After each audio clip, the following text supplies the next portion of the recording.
नमस्कार, मैं हूं डॉक्टर आभा अग्रवाल फ्रॉम राजकीय स्नातकोत्तर महाविद्यालय सयाली अल्मोड़ा से।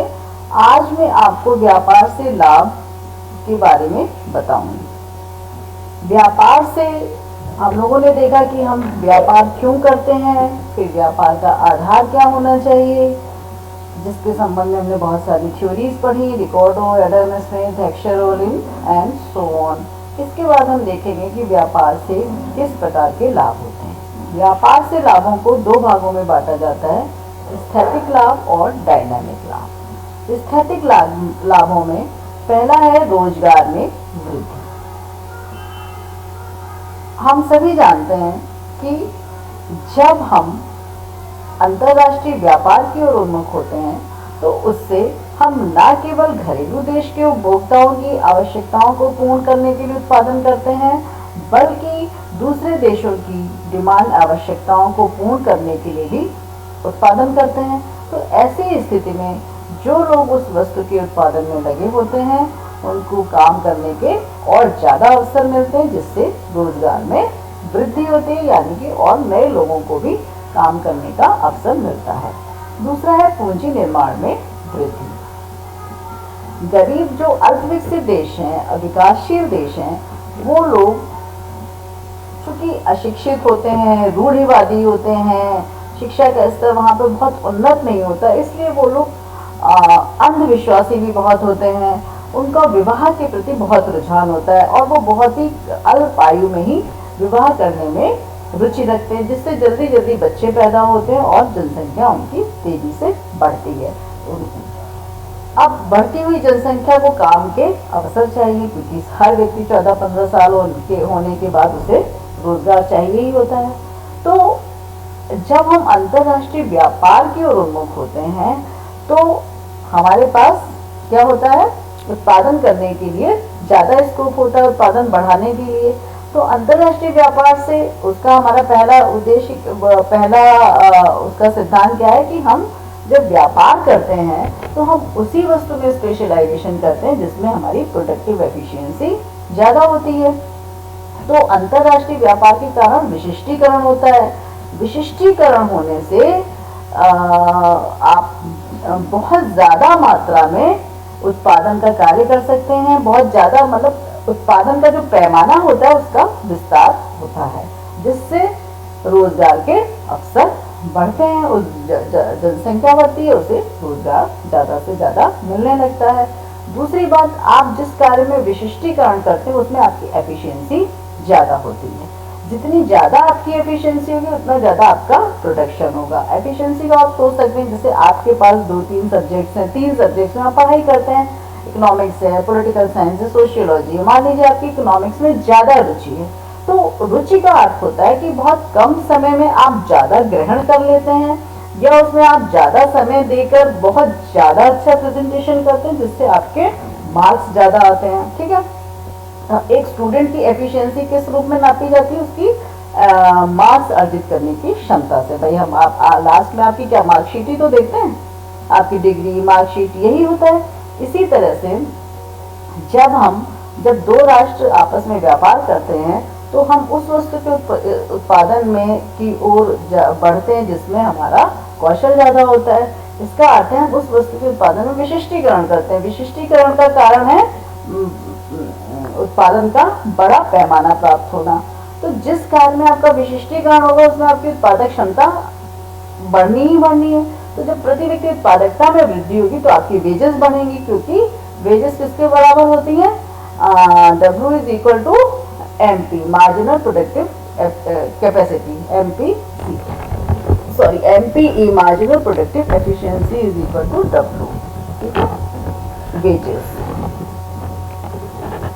वेजेस की थ्योरी हम लोगों ने पढ़ी ना ये फर्स्ट ईयर में, जब वितरण का सिद्धांत पढ़ते हैं। W = MPP।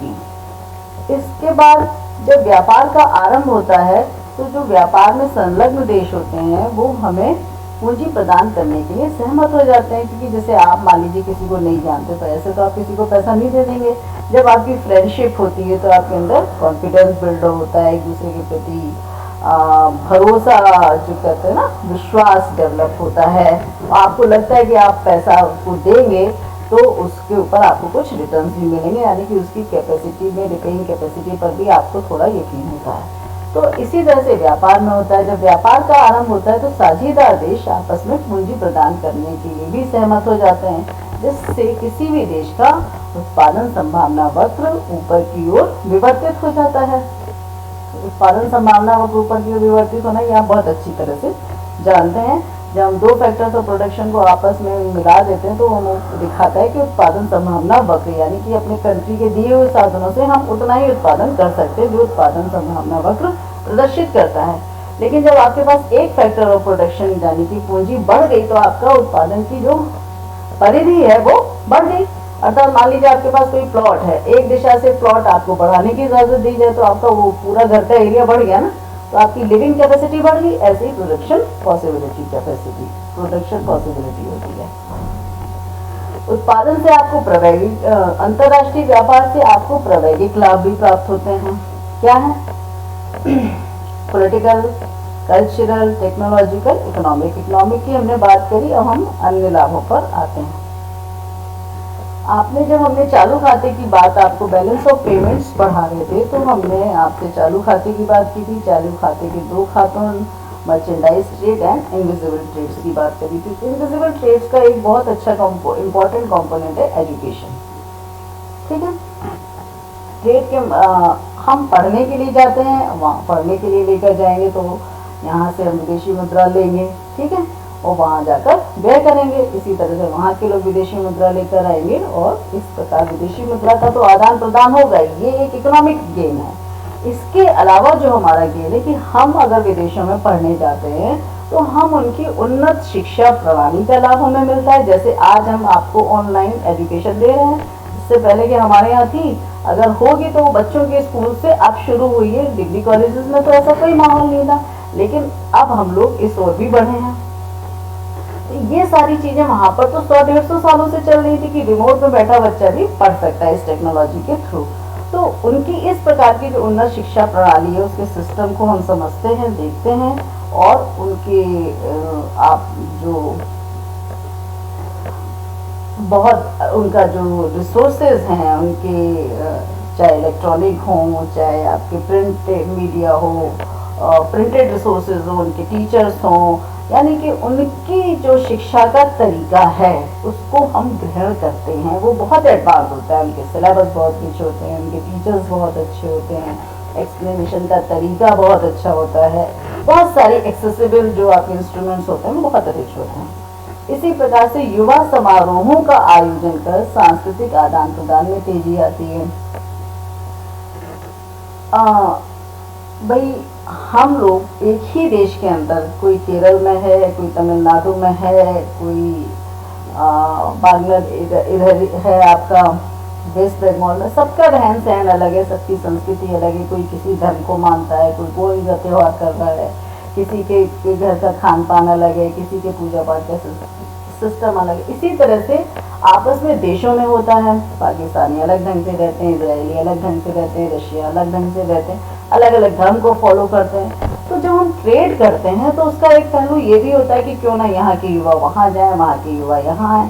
तो हम उनके लिए फेस्टिवल्स ऑर्गेनाइज करते हैं, उसमें वहाँ की नृत्य कला, संगीत, खान पान, इन सारी शैलियों को जानते हैं, जिससे सांस्कृतिक आदान प्रदान में तेजी होती है। सांस्कृतिक आदान प्रदान तेज होगा तो परस्पर आपका जो वैमनस से होता है, वो वैचारिक वैमनस से, एक दूसरे के किसी के अंदर किसी के लिए हेट्रेड है, कोई या इंफीरियोरिटी, उन चीज़ों में आपकी कमी आती है और आपस में आप मिलगिल होने लगते हैं बहुत ज़्यादा। तो इससे विश्व बंधुत्व की भावना का विकास होता है। इससे क्या होता है, इन सारी चीज़ों से बिल्कुल कि इससे क्या फर्क पड़ता है, इससे मानवीय संसाधनों में गुणात्मक सुधार होता नहीं है। हम लोग को कितना अट्रैक्शन होता है कि कोई फॉरेन का पढ़ा है लड़का मिल जा रही है, भाई हमारी तो फॉरेनर से शादी हो रही है। क्यों? इंडिया में भी वही काम हो रहा है, फॉरेन में भी वही काम हो रहा है, इंसान वो भी, लेकिन आपको क्योंकि आपको पता है उसने वहाँ पे शिक्षा ग्रहण की है, वहाँ किस सिस्टम में रह रहा है, वो बहुत उन्नत होगा, उसकी सोचने की क्षमता अच्छी होगी और उसका फर्क आपकी नेक्स्ट जनरेशन को मिलेगा। इसलिए आपको फॉरेन का अट्रैक्शन होता है। तो यही होता है, मानवीय संसाधनों में गुणात्मक सुधार होता है। इसी तरह से जब विदेशी यहाँ पर आते हैं तो वो अपनी तकनीक को लेकर आते हैं, अपनी उत्पादन तकनीक को लेकर आते हैं। उसका जब हमारे देश के लोग उसमें उनकी कंपनियों में, फैक्ट्री में रोजगार के लिए जाते हैं, बहुत अच्छे अच्छे पदों से लेकर नीचे के पदों तक, तो उनकी जो मैनेजमेंट सिस्टम है, ह्यूमन रिसोर्स सिस्टम को कैसे वो मैनेज करते हैं, कैसे उत्पादन की तकनीकें, कौन सी मशीनें कैसे चलाना, उसे हम सब सीखते हैं तो हमारे कौशल में वृद्धि होती है। इसी प्रकार से पारस्परिक प्रतियोगिता भी होती है। जब आपस में वस्तुओं का आदान प्रदान होगा तो हर व्यक्ति, हर उत्पादक ये सोचेगा ना, चाहे वो देश के अंदर हो या देश के बाहर, कि हमारी वस्तु का ज्यादा मार्केट हो। मार्केट क्या होगा, जब आपको एक वो बेच रहा है, एक दूसरा बेच रहा है, तो आप किसकी वस्तु खरीदेंगे? जिसकी वस्तु की कीमत कम हो और वो सुंदर हो और उसकी क्वालिटी यानी कि ड्यूरेबिलिटी हो और बहुत अच्छा फंक्शन करे। तो इस तरह से हर व्यक्ति जब अपना माल बेचना चाहेगा तो उत्तरोत्तर कीमतों में कमी लाएगा, उत्पादन का कौशल बढ़ाएगा और गुणात्मक सुधार करेगा वस्तुओं में। इसका प्रत्यक्ष लाभ घरेलू देश के उपभोक्ताओं को मिलेगा।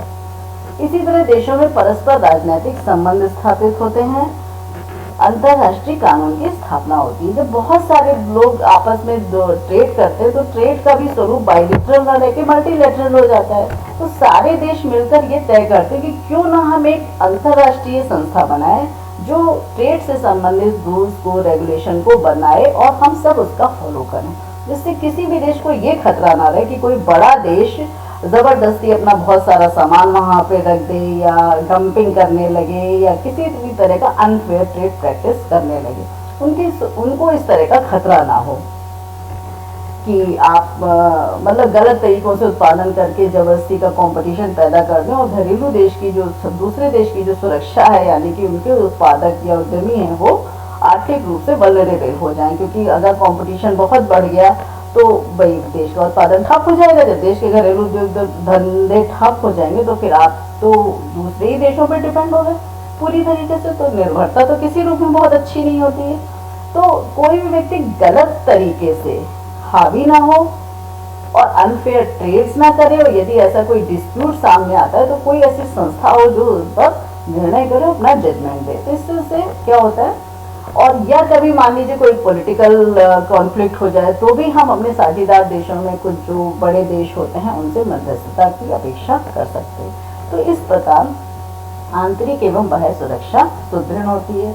इस प्रकार हम संक्षेप में ये कह सकते हैं कि अंतर्राष्ट्रीय व्यापार से आर्थिक विकास के लिए आवश्यक आंतरिक दशाओं का सृजन होता है। नमस्कार।